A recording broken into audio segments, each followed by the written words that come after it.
And there would have to be guidance and direction for this very day that you sit here. A recalibration of your survival instinct, of what you think is real.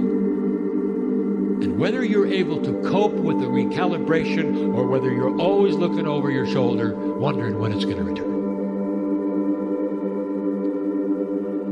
And so this message is one of two. An encouragement, an acknowledgement of who an old soul is and why they need to do this. And so we just lay it out bare. The oldest souls in here have been through the worst of the worst. And every lifetime written upon your DNA carries engrams of emotion. You came into the world expecting it to do what it always did. As soon as you started awakening to the truth in the past, you'd have to hide. You might have blocked this from your memory, but I was there, and so was your higher self. Some of you, not too far from here, were burned at the stake.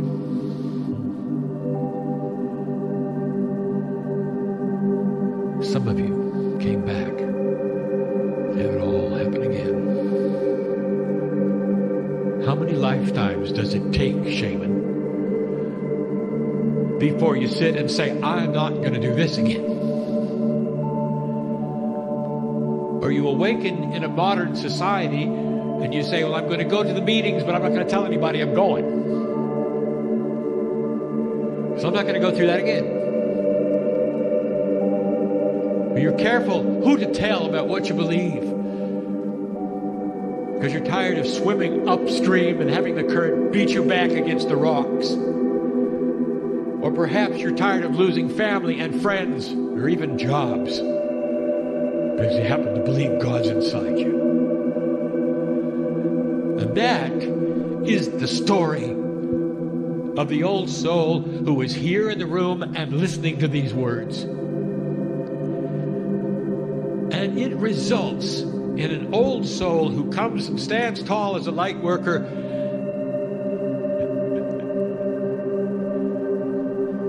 and lacks self-worth. And that's an oxymoron. How can you have a lighthouse that's uncertain of its light? Or whether it's doing anything right? Or whether the waves will come and knock the light out? And that's who's in front of me. Because you're all that way. This turnaround cannot instantly create giants and heroes of worth. Especially among those who have practiced this for many years on this planet. Think you have it all figured out, and you don't. Not for this energy that's coming, you don't. And that's what we want to address. There is something coming where you will be able to manifest things only dreamed of, but it's going to take belief, realignment, understanding that dimensionally you are more powerful in dimensions you cannot see than the ones you can see. And you weren't taught that in school or by your mother. And that's where we are. And you're going to say, well, what's going to happen, Cryo? Training, practice, intent, design. You're going to have to want to go there. If you do not actively attempt to change, you will always be floating on the surface like the old oil. We use that example because you have an idea of where dark and light goes on the planet.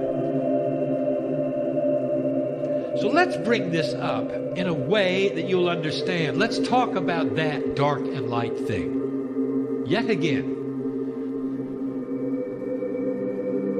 We have given you the information over and over that darkness defined is the absence of light. And yet, what do you do with this? You, in your mythology, have decided it must be intelligent. There has to be a consciousness behind darkness. And because you have decided there is, therefore, you fear it. Never understanding that it will flee from the light. You still don't believe it. Now, there are humans right now saying, wait a minute, Cryon, you mean there's no such thing as evil? I didn't say that. Because this is difficult for you to understand. When humans take that which has no light and apply it to a consciousness of their own design, it becomes human evil design.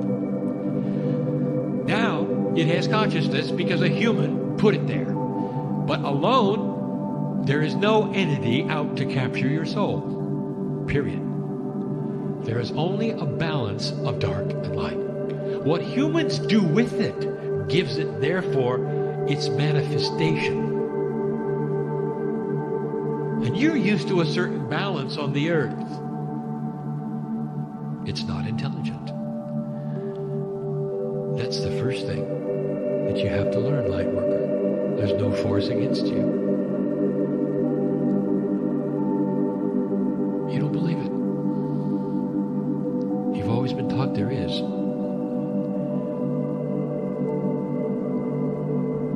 The brighter your light, the less darkness will be around. Oh, crying, I love that. How can I make my light brighter? By not fearing the dark. When you fear the dark, you give it your energy, don't you? So what is it you fear? That perhaps you will be in disfavor. That's survival, isn't it? There are so many things here, dear ones, that you're going to have to recalibrate. Who are you trying to please? Lightworker. I'll ask you this. If you're trying to please God, you are pleasing God. I wouldn't be here if you weren't. If you're trying to please those on the other side of the veil, in some cases are your parents looking back at you, you're pleasing them. By the fight that you have put here, by the light that you carry, all is well. Do you feel that? Or are you looking around for some other approval somewhere and not getting it? Time for you to recalibrate that. There are things you should know about the way you think now and what is going on that's going to change. Right? You mean there's not going to be a struggle? Oh, yes, there will be. This struggle between dark and light will be classic. You're going to watch it like a game. Perhaps even on your own ball fields where it goes back and forth and it doesn't seem to be one team winning and it simply goes back and forth. And what will you think about that when that takes place? In your heart of hearts, what are you going to say? Well, we failed. And nothing is happening. And that's because, dear ones, all you are willing to look at is the three-dimensional game field. You're not looking at anything else that might be happening under it or above it. Maybe it's simply a push-pull engine that keeps you busy while something else is happening somewhere else. What if you're a piece of the puzzle, working it for something else to happen somewhere else? What if you're a placeholder on this planet? Hard to describe. This is the battle between dark and light. Well, crying, if darkness has no intelligence, how does it battle us? Here are some attributes of the darkness I wish to share. Number one, it's dark. Number two, because it's dark, it cannot see what you're doing. It's stupid. And that is your advantage, for you can see everything. And this energy of darkness simply is an energy. Like gravity is an energy. Like magnetism is an energy. When you see magnetism work, and you see things come together which are magnetized, do you look at them, give them names and consciousness? Only because they moved from one place to another, attracted to one another? You do not. You say, this is physics, it's energy. To be smoothed well, and so here this inverse, of course, is also an operation we'll use a lot, so also require that this be a smooth map. And any such structure with this combined properties is called a Lie group.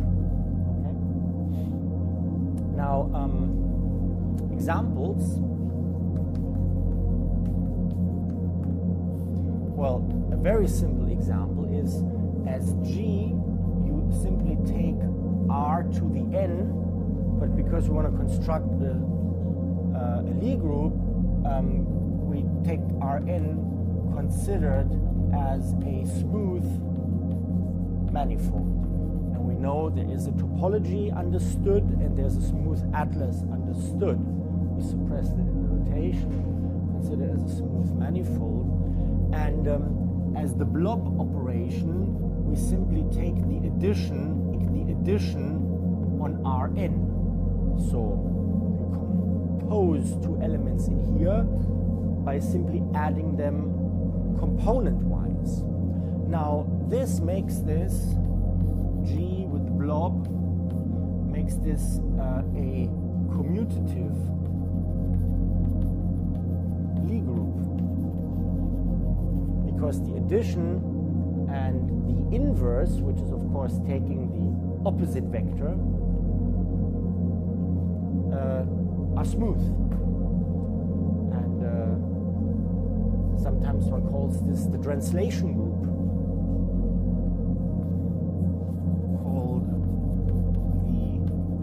N-dimensional translation group. And when you study quantum mechanics, you talked a lot about the momentum operator generating translations, right, of the wave function. Or even in classical mechanics, you take the Poisson bracket, you plug in into the first slot, you plug in a momentum, roughly speaking, and you act with this on other observables. Well, this commutator P, dot also generates translations, and we'll find out that these generators I'm talking about, they actually belong to the Lie algebra. But the result, if you do this for a finite amount, that is what this translation group does. It shifts you. Okay? Of course, this we're not talking about the action of this group on some space. We're just talking, you have a translation and you have another translation, and you execute them one after the other. That is, you compose them here with the blob. And of course, you do this by shifting first in this direction, then in that direction, but you could have first shifted in that direction and then in this direction, right? So that's the translation group. So it is a Lie group because the underlying set is not a discrete set, no, it's certainly a smooth manifold. Now, the second example is also a famous group you've met certainly in quantum mechanics. We call it S1, so you saw that before, that's the circle, but now I understand the circle as a set of points, but as a manifold it's the same, as all those complex numbers Z, whose absolute value is 1. So we're talking about the unit circle in the complex plane, okay?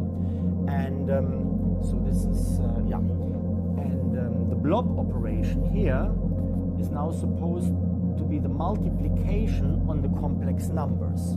Now you know that if you take two complex numbers lying on the unit circle in the complex plane, then multiplying them multiplies their radii, but they're 1, and it adds their angles. So if you to be smooth as well. And so here this inverse, of course, is also an operation we'll use a lot, so also require that this be a smooth map.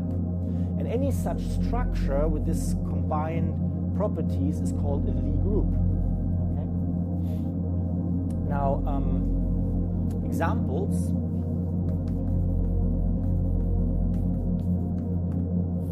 Well, a very simple example is as G, you simply take R to the N, but because we want to construct a Lie group, we take Rn considered as a smooth manifold. And we know there is a topology understood and there's a smooth atlas understood. We suppress that in the notation, consider it as a smooth manifold. And as the blob operation, we simply take the addition on Rn. So you compose two elements in here by simply adding them component-wise. Now this makes this G with the blob